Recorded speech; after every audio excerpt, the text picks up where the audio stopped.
Welcome to Ital is Vital, your natural health and wellness stop. Hi everyone, this is Julie. Thank you for stopping by to share with me today. I hope you're having a fantabulous day, and I hope all is going well for you thus far. And this is another podcast, and I thank you so much for, stopping by to have a listen. And in this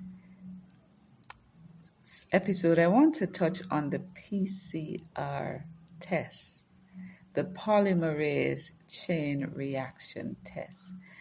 And it's important that we touch on this test because it has been the backbone of the whole COVID-19 quote unquote pandemic.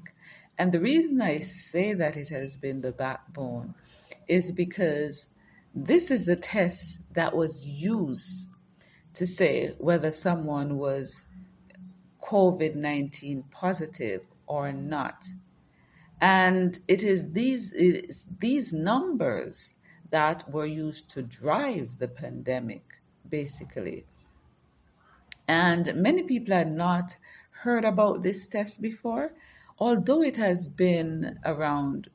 It was being used for the AIDS epidemic. With the PCR test, it was being used to check whether someone was had HIV, which is the human immunodeficiency virus, we are told. That's what HIV means. And this is the so-called virus that we are told that causes AIDS, which is acquired immune deficiency syndrome, which is when the immune system breaks down so badly, really, that the slightest thing can, kill a person because there is no protection. The body is unable to protect you because the system is so broken down, depleted, destroyed. And this was a test that was being used. One thing to take note of, the creator of the PCR test, which is Kerry Mullis, who actually won a Nobel Peace Prize for this creation, has been outspoken. It has not been plastered on the media per se to any great extent, but he had been outspoken over the years about the use of the PCR test with HIV/AIDS, because he contended that there's no way that the PCR can be used to test for any virus. In fact, he said that basically the test can be used to produce any results that you want. And in and of itself, what he's saying is that the test you can take a little bit of anything and amplify it to make it seem much bigger than it is, or take something that is nothing and basically, small, and amplify it so many times over that it appears to be something of significance. And so he had been critical of Anthony Fauci.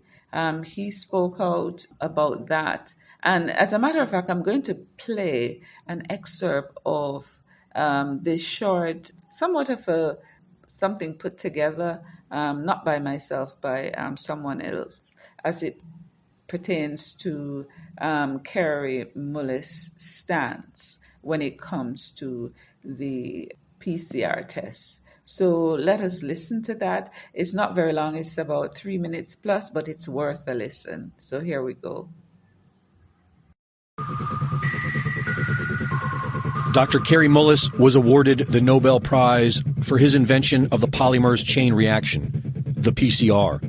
The PCR is a method of analysis and wasn't designed to test for a virus. Mullis explains why. And with PCR, if you do it well, you can find almost anything in anybody. It starts making you believe in the sort of Buddhist notion that everything is contained in everything else, right? I mean, because if you can amplify one single molecule up to something that you can really measure, which PCR can do, then there's just very few molecules that you don't have at least one single one of them in your body, okay? So that could be thought of as a misuse of it, just to claim that it's meaningful. The PCR test can potentially find anything you are looking for, depending on how high you turn it up.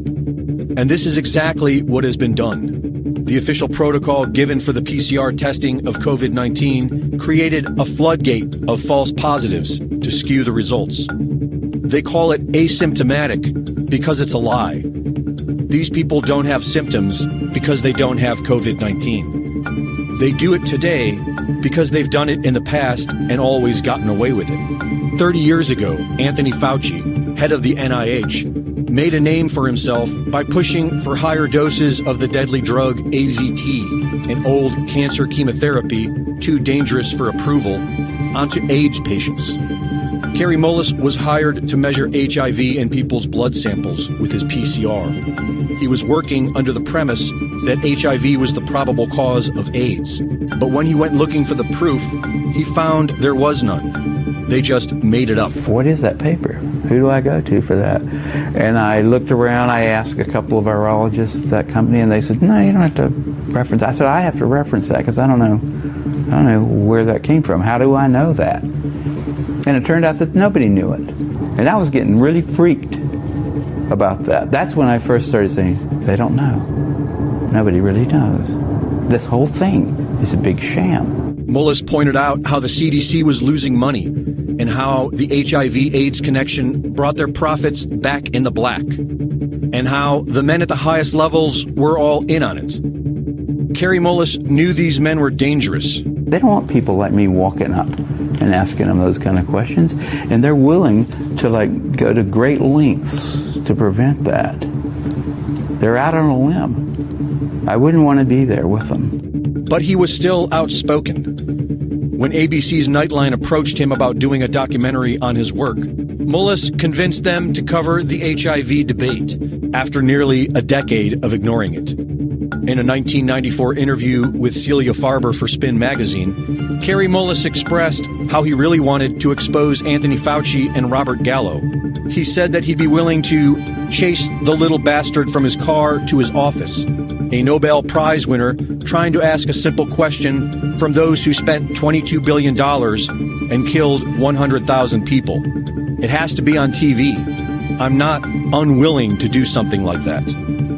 Unfortunately, not many people were listening back then. And on August 7th, 2019, just about 3 months before the first utterance of COVID-19, Kary Mullis, age 74, a Nobel Prize winner, inventor of the PCR test, a man who was once willing and eager to expose Anthony Fauci, quietly died of pneumonia. The timing of it all is mysterious to many of us.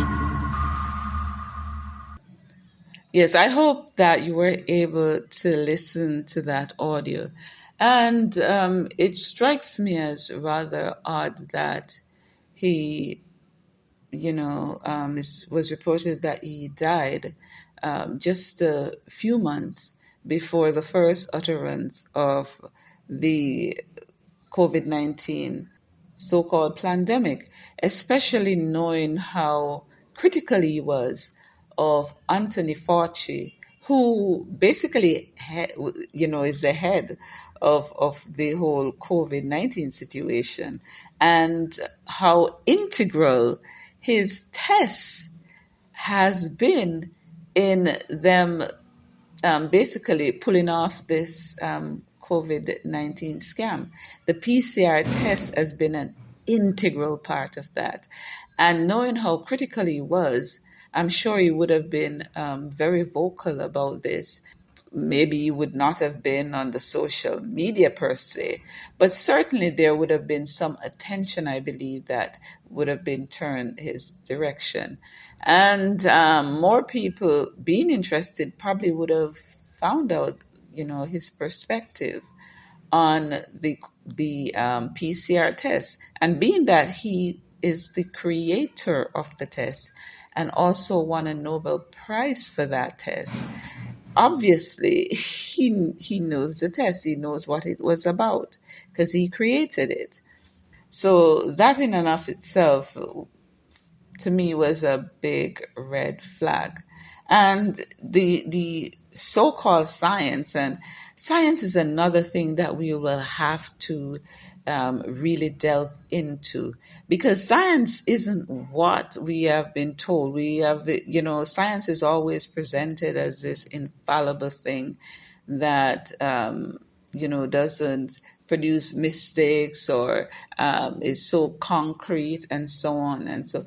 But if you really pay attention, you realize that science seemed to change quite a bit, and especially in this whole COVID so-called pandemic, the science seemed to be saying a number of things, and sometimes even contradicting things. And so when we look at the PCR test, where they take a sample, they say take a sample of, DNA from the body, and they amplify it. Welcome to Ital is Vital, your natural health and wellness stop. So as it pertains to the polymerase chain reaction test, it is what they describe as a laboratory technique that uses selective primers to copy specific segments of a DNA. Now, with the COVID-19 test, they use primers that match a segment of the so-called virus. So-called virus's genetic material, which is strange since no virus was isolated. SARS-CoV-2 has not been proven to exist. And so what this does is that this allows many copies of the material to be made, this genetic material. And this is what they say can be used to detect whether a virus is positive or not. And so when they do this test, if someone can come up as positive or negative. So when someone comes up as positive, they say that SARS-CoV-2 is present. When someone comes up as negative, then they say, okay, it probably doesn't contain any SARS-CoV-2, or the genetic material, it cannot be detected in the sample, right? Now, where it concerns the COVID-19 testing, they use a version of the PCR, which they call quantitative polymerase chain reaction. And so with this method, they use fluorescent dyes in the process, and they use that to so-called measure genetic material in a sample. And from this, they have supposedly no way, it doesn't make sense. This doesn't make sense, because basically they're using this fluorescent dye and to measure the amount of genetic material in a sample. But genetic material can be anything. Genetic material can be any particles. And so this is the big problem with this, because at the end of the day, they have not isolated, they have not identified and isolated a virus called SARS-CoV-2, as they told us that it's the SARS-CoV-2 that causes the coronavirus, or COVID-19, I should say, which they tell us is of the coronavirus family. So normally they would use the saliva, from the saliva or from nasal swab. That is what they would use to collect the data, the that's their sample. Their sample would be the nasal swab or the saliva, right? And they're supposedly looking for these genetic material. They're looking for genetic material.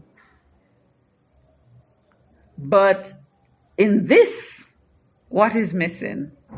What is missing is, where is the isolation? Where is the identification? Genetic material, that is very broad. So they have not identified. If you really look at the language that they use, you will realize that they did not mention anything about identifying a specific thing which they can identify and say, okay, that is the SARS-CoV-2. And it's not even just about identifying. You identify it, then you isolate it. They have to be able to isolate it and then prove that this causes the disease that they say it does. So all of this it's a lot of guesswork, gray area. Even if you were to believe in what they put out, the information they put out, you still, there's so many holes in it.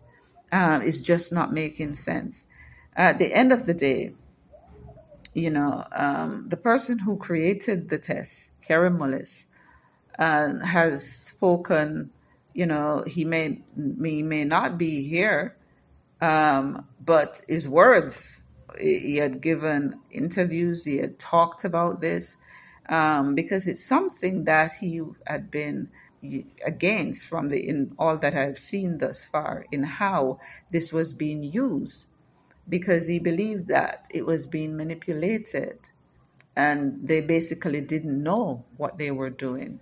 And so, that is why I wanted to touch on this PCR test, because the PCR test has been used as a tool to drive these COVID numbers. And also, one of the things that they did not even mention is this test, it is known, carries a 80% false positive rate.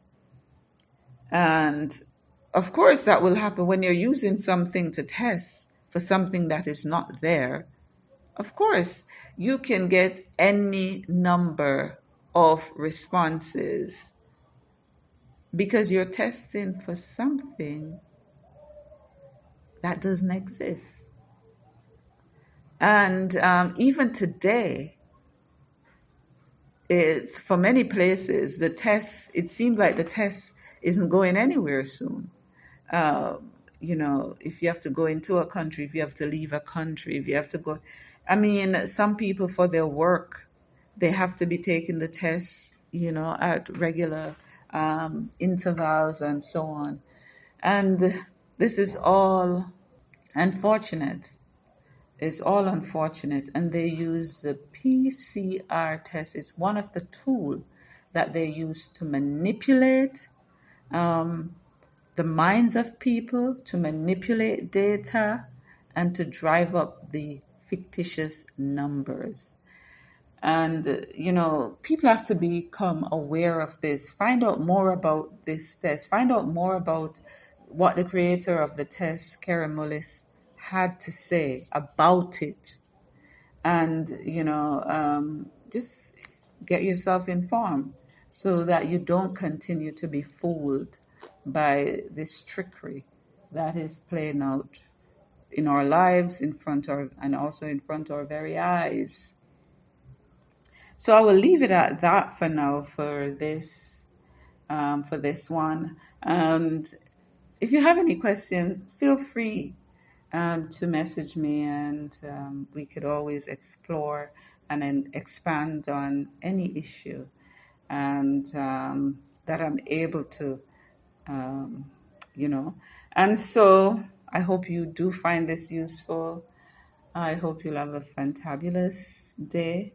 And, don't forget, be the change you'd like to see in this world. Ta-ta.